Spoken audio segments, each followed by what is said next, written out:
Hello வணக்கம். நான் இன்றைக்கி கதைக்க போகிற விஷயம் பிக் பாஸ் வீக்கெண்டில் நடந்த சில விஷயம் அக்கார்டிங் டு லாஸ்ட் வீக் நடந்த விஷயத்தில் கணக்கு விஷயம்லாம் ஒன்று கதைக்க போகிறது இல்லை. ஏனெண்டா வேறு பிக் பாஸ் எங்களுக்கு நார்மலாக மற்ற பிக் பாஸ்கள் எல்லாம் போக இன்ட்ரெஸ்டாக இருக்கும். ஆனால் இது வேறு போரிங்காக இருக்கிற மாதிரி நான் பார்க்குறேன்.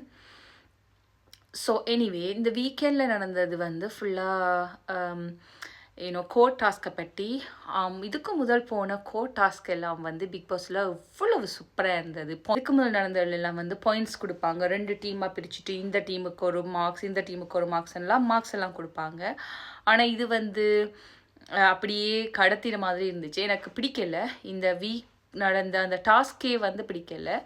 பட் கொஞ்சம் இன்ட்ரெஸ்டிங்கான விஷயங்களை கதைச்சிருந்தாங்கன்னு சொல்லலாம். அதில் அந்த எஃப்ஜேட மேட்ரை எஃப்ஜே வந்து ஸ்டாப் பண்ணது. இதுக்கு முதல்ல எனக்கு எந்த சீசன்னு ஞாபகம் இல்லை. ஏதோ ஒரு சீசனில் சொல்லியிருப்பாங்க வந்து கட் அண்ட் ரைட்டாக சில கொஷின்ஸ்க்கு கேட்கல, இது என்ன உண்மையான கோட்டா, நீங்கள் அப்படி எல்லா விஷயங்களும் கேட்கணுமெண்டி இல்லை சம்திங்னு மாதிரி சொல்லியிருப்பாங்க. ஆனால் இந்த கோட்டில் என்ன சொல்லியிருப்பேருண்டா, நீங்கள் கோட்டோட டெக்கோரத்தை மெயின்டைன் பண்ணணுமெண்டு. ஆனால் பிக் பாஸ் ஆல்ரெடி சொல்லியிருப்பேர் வந்து இந்த கோட்டை வந்து நீங்கள் ஃபன்னாக கொண்டு போங்க அப்படின்ற மாதிரி தான் சொல்லியிருப்பாங்க. ஸோ அவங்களே வந்து அவங்களோட ஐடியாக்கே கன்ஃப்ளிக்டாக இருக்கிற மாதிரி தான் நான் பார்க்குறேன். ஒரு நேரம் ஒரு விஷயம் சொல்கிறாங்க, இன்னொரு நேரம் ஒரு விஷயம் சொல்கிறாங்க வச்சு நான் அப்படி சொல்கிறேன். ஏண்டா இதுக்கு மேலே நடந்த ஒரு டாஸ்கில் நீங்கள் அப்படி சீரியஸாக செய்ய தேவையில்லைன்னு சொல்லி போடு, இதை சீரியஸாக செய்யாத இந்த டாஸ்க்கை கொஞ்சம் நீங்கள் சீரியஸாக செய்திருக்கலாம்ண்டு நான் அக்ரி பண்ணுறேன். சிலாக்கள் வந்து கோட் டெக்கரமாக மெயின்டைன் பண்ணலை. சிலாக்களில் அநேகமான நாட்கள் கதைக்க வேணாமன்னு சொல்லிக்கல கதைச்சிருக்காங்க, கத்த வேணாமண்டிக்கல கதைச்சிருக்காங்க. ஆனால் விஜய் சேதுபதி வந்து அதிகமாக வினோத்துக்கும் பார்வதிக்கு மட்டும் சொன்னது எனக்கு கொஞ்சம் எனக்கு அது வந்து பயஸ்டாக இருந்த மாதிரி. பயஸ்ட் இன் வே லைக் எப்படி பார்க்குறது, வினோத்துக்கு கொஞ்சம் கூட ஏசின மாதிரி நான் பார்க்குறேன். ஆனாலும் நான் இன்னொரு வீடியோவில் நான் சொல்லியிருப்பேன், வினோத்துக்கு ஹிண்ட் கொடுக்குறேன் என்ற மாதிரி நான் பார்க்குறேன். வினோத் நீங்கள் நல்லா விளையாடுறீங்க, ஆனால் சில விஷயத்தை அவாய்ட் பண்ணிவிட்டு பெட்டராக விளையாடுனீங்கன்னா ஃபைனல் அடிக்கலாம்னு ஹிண்ட் கொடுக்குற மாதிரி நான் பார்க்குறேன். அதே போல் வந்து சாட்டர்டே எபிசோடில் வந்து பார்வதிட்டையும் கம்ருதுன்ட்டையும் அந்த மைக் எடுத்து வச்சுட்டு கதைக்க விடாமல் பண்ணியிருப்பேன். ஆனால் நான் எப்படி பார்க்குறேன்னு சொல்லி சொன்னால், அது பனிஷ்மெண்ட் என்ற பேரில் அவங்களுக்கு கொடுத்துருந்தாலும் அவங்கள்ட்ட கேள்வி கேட்டு அவங்கள கதைக்க வைக்கல. மிஞ்சி போனால் இந்த இருக்கிற 1 hour எபிசோடில் பார்வதியும் கம்ருதீனும் 5 minutes கூட கழிச்சிருக்க மாட்டாங்க. ஸோ அந்த பனிஷ்மெண்ட் என்னை பொறுத்த வரைக்கும் அது பனிஷ்மெண்ட்டாக தெரியல. அது அவங்களுக்கு வந்து மோர் சான்சஸ் மாதிரி தான் இருந்துச்சு. ஓகே, அட்லீஸ்ட் நாங்கள் இந்த எபிசோடுக்கு கதைக்காமலே இருந்துடலாம்ன்ற மாதிரி மோர் சான்சஸ் மாதிரி தான் இருந்துச்சு. எனக்கு தெரியலை ஏன் அப்படி ஐடியா பண்ணாங்கன்ட்டு. பட் நான் ஃபீல் பண்ணுறேன் அது ஒரு ஃப்ளாப்பான ஐடியாவை தான் நான் ஃபீல் பண்ணுறேன். ஸோ சாட்டர்டே அவங்களோட மைக்க கழட்டி வச்சதில் எந்த பியூசனும் இல்லை. அவங்க அதை பற்றி கன்சிடர் பண்ணி யோசிச்சு நடக்க போகிறாங்களான்னு பார்த்தா இல்லை. ஆனால் அவங்க செய்த பிள்ளைக்காக மெட்டாக்களுக்கு ஏசி கொண்டிருப்பேர். உதாரணத்துக்கு தலைக்கு பேச்சு விழுந்திருக்கும், கானா வினோத்துக்கு பேச்சு விழுந்திருக்கும். என்னோட கொஷின் என்னன்னா, பிளவிட்டாக்கள் அவங்க 2 பேரும் கேட்கல, எதுக்காக இவங்களை வந்து ரோஸ்ட் பண்ணினது?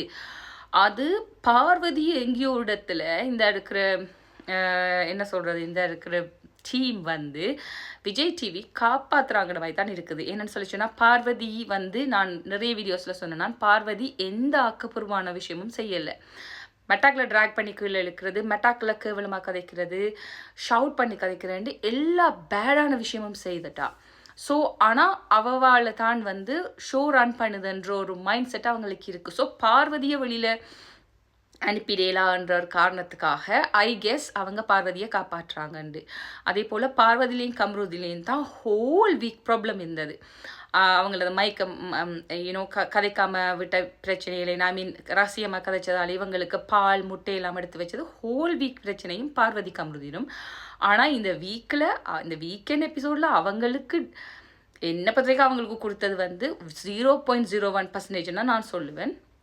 அவங்க இதுக்கு ஒரு எப்படி சொல்கிறது, அவங்க 2 பேரையும் சர்டன் சாப்பாடோட ஸ்டாப் பண்ணியிருக்கலாம். நான் வந்து அவ்வளோ ரூடான ஆள் இல்லை. ஆனால் இவங்களால மெட்டாக்கள் வந்து எஃபெக்ட் ஆகிறாங்கண்டேக்கில் சொல்லியிருக்கலாம், உங்களுக்கு வந்து 3 நேர சாப்பாடு மட்டும்தான் இனி 2 weeksக்கு பால் இல்லை, முட்டை இல்லை, டீ இல்லை, அப்படி ஏதாவது ஒன்று கன்சிடர் பண்ணி சொல்லியிருக்கலாம். ஆனால் அது சொல்லாமல் மைக்கை கழட்டி வச்சது எனக்கு அவ்வளவு யூனோ அது அது எனக்கு அக்செப்டபிளாக எனக்கு இல்லை.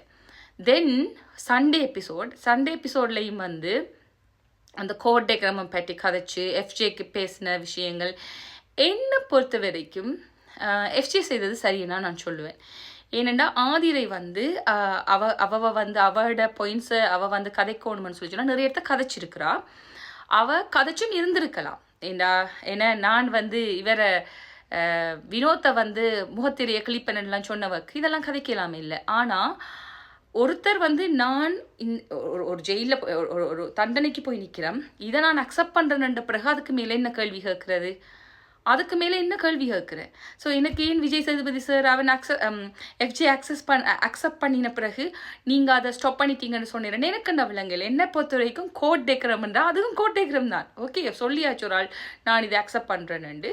ஸோ அதுக்கப்புறம் நீங்கள் மேலே கொஷன் கேட்க வேண்டிய அவசியம் இல்லை.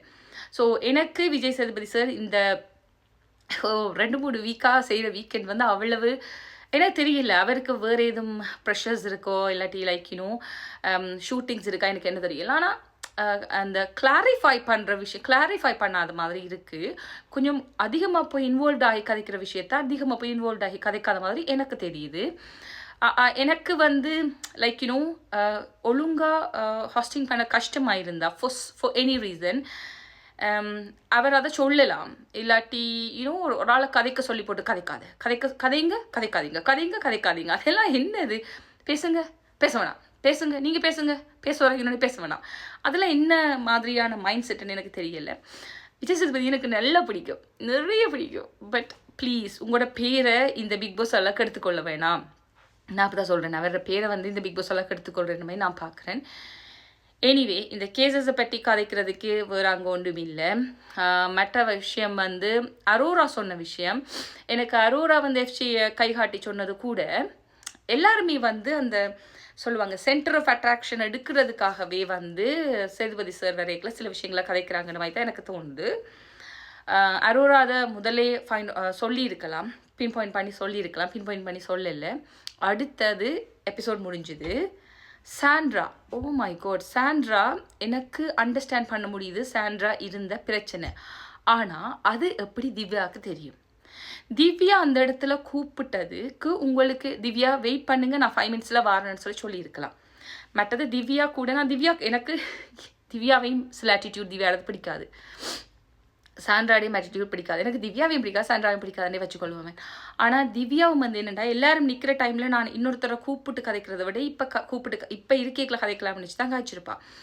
அதுக்கு சாண்ட்ரா செய்த அந்த அட்டகாசம், ஓ மை காட், எல்லாருமே நடுப்பு இறக்கின்னு சொல்லியிருக்கல. நான் லைக் அந்தளவுக்கு வேர்ஸ்டாக இல்லைன்னு யோசிச்சேன். பட் தென் சாண்ட்ரா ப்ளீஸ், உங்களுக்கு மூட் ஸ்விங்ஸ் இருக்குது, we understand that. But then அதை நீங்கள் ஒரு பப்ளிக்கான டிவியில் இருக்கல மெட்டாக்கில் கேவலப்படுத்தி அங்கே கதைக்க வேண்டிய அவசியம் இல்லை.